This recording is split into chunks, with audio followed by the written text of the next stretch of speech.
Have you ever wanted to mention someone in your Instagram story but didn't know how to do it? Don't worry, it's easy.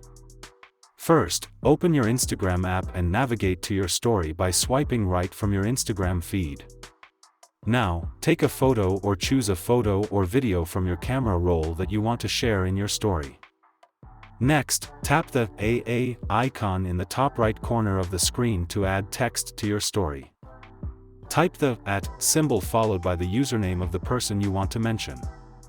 As you type, Instagram will suggest usernames based on your search history and your followers. Tap the username you want to mention. You'll see that the username linked to that person's profile. You can also tag someone by using the same method when using the sticker option. Once you're happy with your story, tap the arrow button at the bottom of the screen. Select Your Story to share your story with your followers, or select specific friends to share your story with them. And that's it. You've successfully mentioned someone in your Instagram story.